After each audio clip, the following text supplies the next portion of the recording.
নমস্কার, অ্যাস্ট্রোইজমে সবাইকে স্বাগতম। প্রিয় দর্শক, চলুন শুরু করি এই সপ্তাহের মেষ রাশির গুরুত্বপূর্ণ দিকগুলো। স্বাস্থ্য, অর্থ, পরিবার, ব্যবসা ও পড়াশোনা সবকিছুই জোর নিয়ে আসছে। প্রস্তুত থাকুন, সচেতনতা এবং সাবধানতার সঙ্গে কর্মফল পেতে নিয়ে এগোবেন। সফলতা আসবে নিশ্চিতভাবে। প্রথমত, আমরা স্বাস্থ্য সংক্রান্ত তথ্য বিশ্লেষণ করব। অর্থাৎ এই সপ্তাহে মেষ রাশির জন্য শারীরিক শক্তি কমে যাওয়ার সম্ভাবনা জোরালো, এটাই মূল সতর্কবার্তা। অফিস বা পড়াশোনার চাপ, অনিয়মিত ঘুম এবং কম ভেবে খাদ্যাভ্যাস থাকলে ক্লান্তি দ্রুত আসবে। তাই নিয়মিত ব্যায়াম, সক্রিয় আহ বাইরের কার্যকলাপে অংশগ্রহণ এবং পর্যাপ্ত বিশ্রাম অপরিহার্য। প্রতিদিন কমপক্ষে 30 মিনিট মাঝারি তীব্র তার সাথে হাঁটা, হালকা জগিং বা যোগ ব্যায়াম রাখুন। এটি রক্ত সঞ্চালন শুদ্ধ করবে এবং মানসিক চাপ কমাবে। খাওয়ার দিক মন দিন। প্রোটিন, তাজা শাকসবজি ও পর্যাপ্ত পানি গ্রহণ শক্তি ধরে রাখতে সাহায্য করবে। যদি পুরনো কোনো স্বাস্থ্য সমস্যার ইতিহাস থাকে, যেমন পেশি ব্যথা, ঘুমখানা বা রক্তচাপ, তবে মেডিকেল চেক আপ করিয়ে নিতে হবে। মানসিক চাপ কমানোর জন্য শ্বাস প্রশ্বাসের ব্যায়াম ও ছোট বিরতি নিন। মনকে পুনর্কেন্দ্রিত করলে দিনের কাজে উজ্জীবিত ফিরে আসবে। দিনের পরিকল্পনায় ছোট বিরতি রাখলে কর্মদক্ষতা বাড়বে এবং সপ্তাহের শেষে টানা কাজের ফলে সময়ের ঘাটতি থেকে রক্ষা পাওয়া সহজ হবে।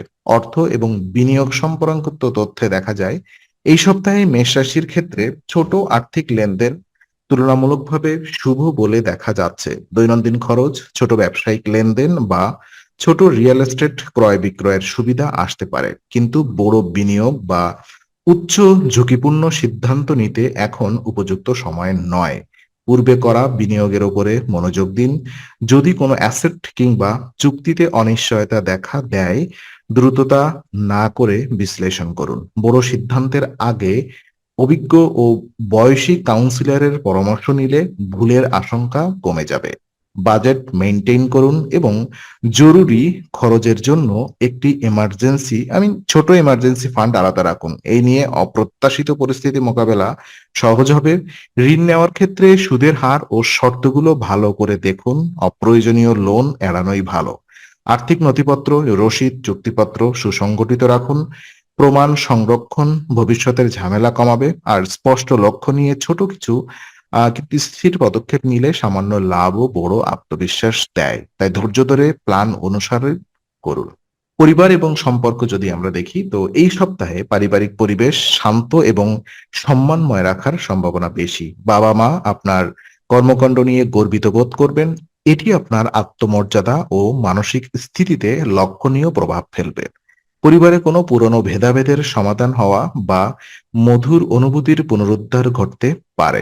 যদি আপনি সময়মতো সংলাপ এবং শ্রদ্ধাশীল আচরণ বজায় রাখেন, সাংসারিক দায়িত্বে অংশগ্রহণ করলে বাড়ির সদস্যদের কাছ থেকে সাপোর্ট পাওয়া সহজ হবে। চোখে মুখে কড়া আলোচনা এড়িয়ে সুসম্পর্ক এবং সুস্পষ্ট ও নম্রভাবে নিজের কথা বলুন। সম্পর্কের ক্ষেত্রে ছোট্ট উপহার বা মনোযোগ দিন, এগুলো সম্পর্কের বন্ধন দৃঢ় করে। সামাজিক সম্মান ও মূল্যায়ন বাড়ার কারণে পরিবারের আত্মবিশ্বাসও উন্নত হবে। তবে অহংকার থেকে বিরত থাকুন। যদি কাউকে ভুল বুঝে থাকেন, বিনম্রভাবে ক্ষমা চাওয়া বা পরিস্থিতি ব্যাখ্যা করা সমস্যার দ্রুত সমাধান আনতে পারে। এই সময় পরিবারের বয়স্কদের সদস্যদের অভিজ্ঞতা কাজে লাগালে বড় সুবিধা হবে। তাদের পরামর্শ গ্রহণ আপনার সিদ্ধান্তকে আরো মজবুত করবে। আর ব্যবসা এবং কর্মজীবন যদি আমরা দেখি, তো কর্মক্ষেত্রে এই সপ্তাহে কিছু অপ্রত্যাশিত চাপ বা সমস্যা দেখা দিতে পারে। বিশেষত পূর্ববর্তী বিনিয়োগ বা সিদ্ধান্তের কারণে ব্যবসায়ী পূর্বে নেওয়া রিস্ক বা নীতিগত ভুলের প্রতিফলন অনুভব করতে পারেন।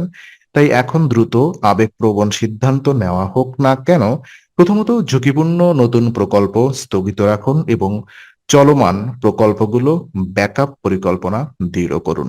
অর্থ প্রবাহ আপনার ক্যাশ ফ্লো মনিটর করুন। অসম্পূর্ণ বিল, পেন্ডিং পেমেন্ট বা সরবরাহ সংকটে দ্রুত উদ্যোগ নিন। সহকর্মী বা ক্লায়েন্টের সঙ্গে খোলামেলা যোগাযোগ রাখলে ভুল বোঝাবুঝি কমে যায়। পরিস্থিতি খারাপ হলে ছোট কর্তব্য ভিত্তিক সমন্বয় বা ব্যয় কমানোর পদক্ষেপ নিন।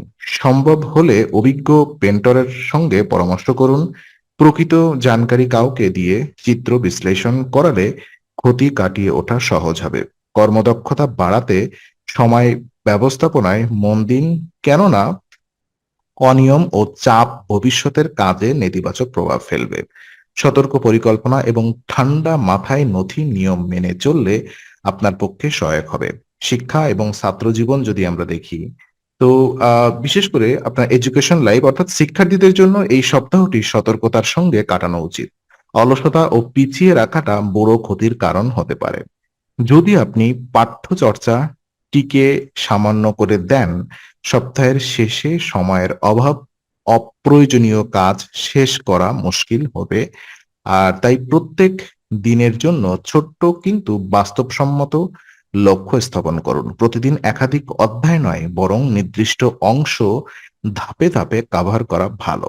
নোট রিভিশন, সমস্যা সমাধান অনুশীলন এবং প্রয়োজনে গাইড বা শিক্ষকের সহায়তা নেওয়া নিশ্চিত করুন। গ্রুপ স্টাডি করলে কঠিন বিষয় সহজে ভাঙা যায়।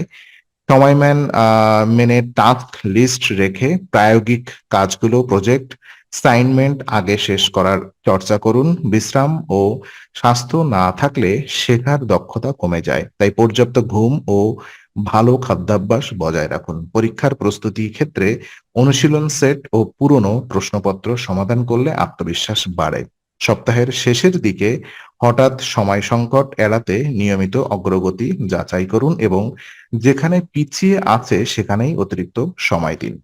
তো কিছু উপায়, রেমেডিস যদি আমি আপনাদেরকে বলি, এই অংশে মূল উপায়গুলো দেওয়া হচ্ছে, যেমন প্রতিদিন ছোট অভ্যাস ও মানসিক কায়দা আপনাকে সপ্তাহের নেতিবাচক প্রভাব কমাতে সাহায্য করবে। বিশেষত জপ ও ধ্যান মনকে শান্ত করে এবং আত্মবিশ্বাস বাড়ায়।